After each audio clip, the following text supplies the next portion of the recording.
Chapter 28. Coming to Terms. Noah pulled his lips from hers. "Don't cry, okay?" he said softly. His fingers skimmed beneath her eye, gently pushing away the fresh tears. "I'm sorry." "Baby girl?" His gaze shifted down to her hands as he shook his head. "You really are the sweetest girl I ever met. I don't know why you're with me." Trying to settle her breathing, she wiped at her other eye. "My life's crazy," he added. "You see it." "Yeah, it's crazy." Their faces weren't far apart. She caressed his cheek with the edges of her fingers skimming his earrings. "But I trust you, Noah. I do." He pulled her to him, holding her tightly in a hug. She wrapped her arms over his wide shoulders like she was always did until she started to hear the familiar cries of her baby. She lowered her arms, looking over at her squiggly bundle. With a small smile at Noah, she crawled over his bed and turned Max over. "You need a change? I already know." She started to unbutton his sleeper. "I left the baby bag in the other room," and she slipped off the bed to grab it, but Noah beat her to it. "I'll get it. Stay." "Okay." When Noah went out of the room, she realized she was so used to being by herself that she was just on autopilot when it came to doing things for Max. "Here you go. One diaper." He handed it to her like a ticket, and she giggled. Max's eyes were closed, but his legs were moving. Noah sat on the bed and handed her a few baby wipes. "You take good care of him. He got lucky in the mom department." Lindy moved quickly to get him changed so that he could fall back to sleep. "Thanks," she said without looking up at Noah. "We kind of took over your bed. We can go back in the living room." "You're joking, right?" Noah moved off the bed to grab some shorts out of his bag. "You guys are staying right in here with me." And that's what happened. They fell asleep in his bed together, with Max on his stomach in between them. Noah woke up to something pressing in his chest. He opened one eye and realized it was a tiny foot. Max had turned sideways during the night somehow, and judging by the lip smacking and small arm movements, he was awake, probably checking out the new spot. He wondered if he could pick him up without waking Lindy, who was sleeping fairly deep. Shadows marked her under her eyes where the morning sun hit her face. Noah swooped up Max and got off the bed. They managed to not wake her. "Success," Noah whispered at the little boy as they moved through the living room. "I don't know what I got in the kitchen, big man." He checked the two cabinets for food. "Let's see if we can make Mom some breakfast. It's the least we can do, right? Before we get started, though." He found his lone frying pan and put it on the stove. "Why don't we have a little man-to-man chat?" He glanced at the door to see Lindy was still sleeping. "So I really like your mommy, and I think she likes me, too." Max curiously looked around the trailer. "But I want to know if you think it's okay if I stick around." Max's head turned to his chest and seemed to get occupied by the ink. "You want to give me a sign or something?" A moment later, the baby blew a raspberry that sent drool down his chin, and it looked up at him with a smile. Noah laughed, and at the same time he felt a bit of tightness in his chest. Then he nodded. "Okay. Well, you were pretty good about it. Now we'll have to work on Mom next." A tiny knock came to his front door. It was Chaos. "Aw." "Shut up," Noah said over his laughter. He pointed at him, looking at Max. "He's loyal, but you have to watch out for him." It was quiet on the property, but a few guys were moving around. "Did you hear from Whisper?" he asked. "Nope, things are pretty quiet." "Did Tim give you any shit about not going to Vegas?" "Not yet." He offered him a paper bag. "It's donuts." Noah reached for them. "Thanks." "No prob, boss." Noah narrowed his eyes but didn't say anything. "I know I owe you a beer and a backstory. I didn't forget." "It's a case of beer." A breeze caught on his hair. "We fucked up." Noah glanced up, sighing. "Everything we tried to avoid ended up happening." Cass pulled at his white t-shirt, which sweat stuck to his skin. "Nobody moves into new territory without problems. It's a small town, but it's on a prime route." Max buried his face in his side, and he could feel a little drool. Noah adjusted him, looking down at the curious little guy. "Ignore the F-bomb, all right? You know how Aztecs roll. We just gotta remind him why we're Death Skulls." Noah smirked a bit. They bumped fists before Chaos left them.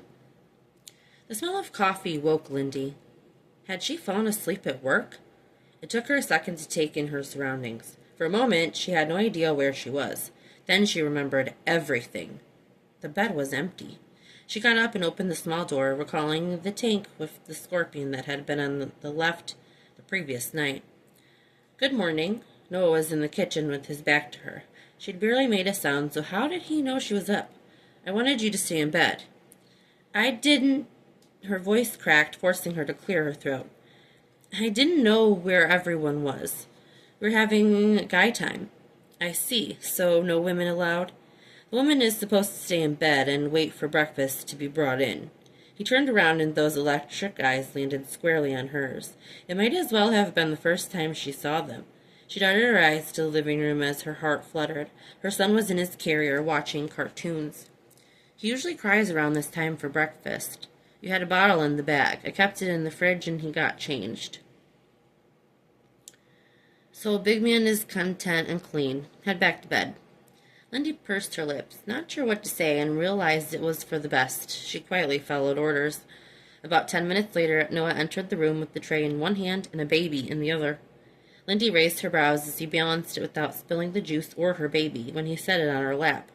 I've been waiting to do this. He turned his head, lightly kissing her mouth before standing back upright. Her palms pressed together in front of her lips. This is so sweet, thank you. I had an assistant. Lindy nodded. Thank you both. Max made a high-pitched noise and reached his hand out to her. Morning, Munchkin. She took his small fingers in hers. He started to lean, so Noah moved the baby toward her so she could kiss his cheek and raised a hand to his belly. Pancakes, eggs, and donuts were on the plate and a glass of orange juice. I need to get some more food. I was surprised I had that, but it's all fresh. Noah, it's... She looked over at him as he held her son and smiled wide. It's perfect. Dad, I just want you to know I'm here. So tired of the white room he was in, Ashley placed a hand over her father's.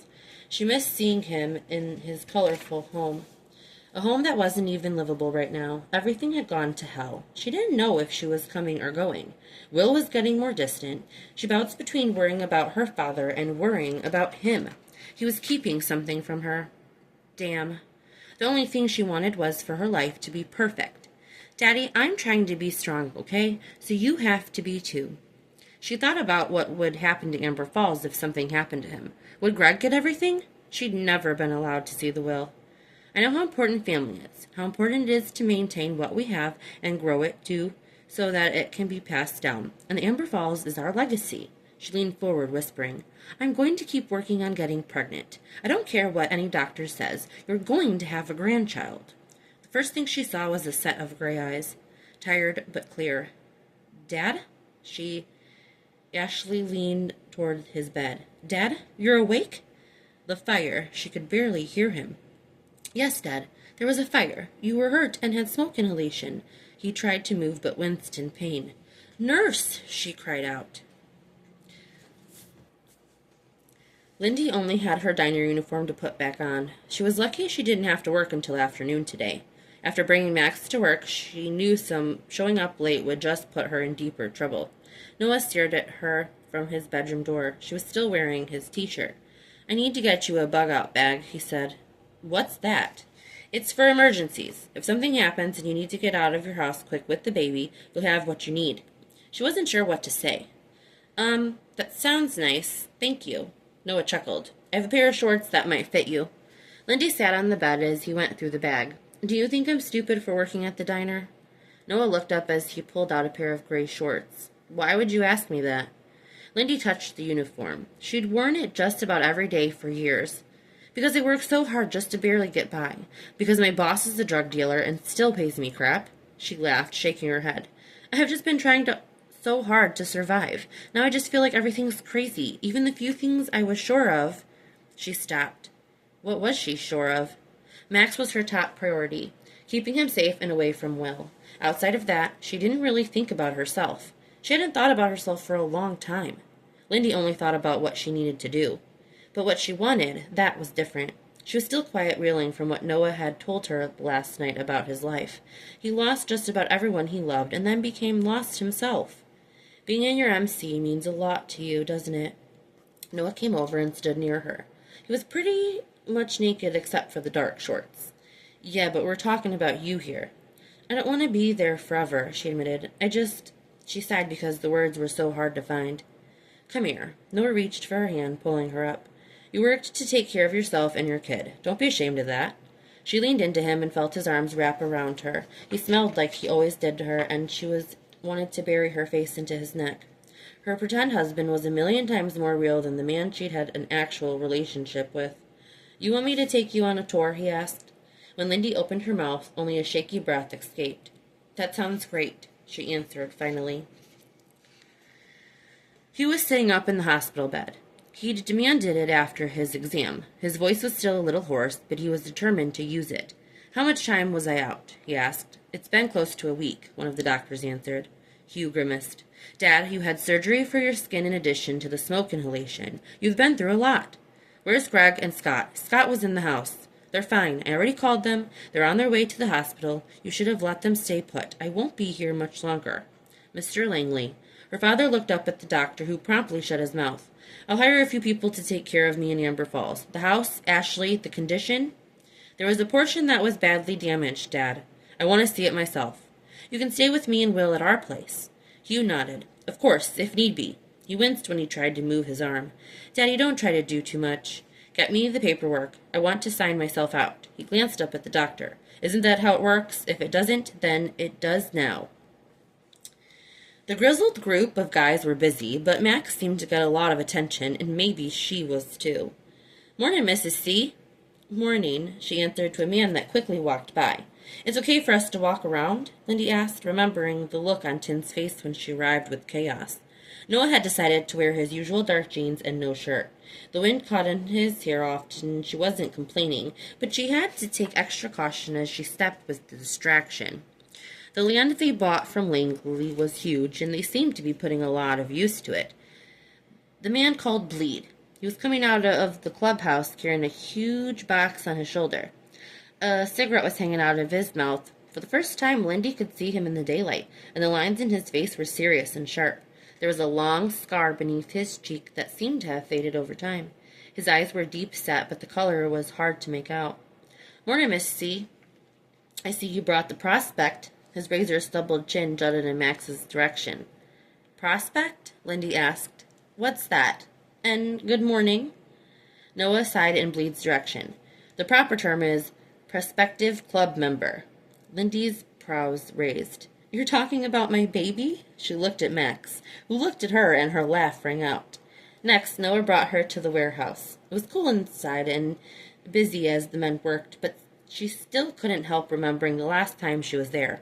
Some of the cars were different, and a lot of them were still the latest models. Lindy stayed quiet, not asking any questions. There was the way these cars were sitting around to be fixed.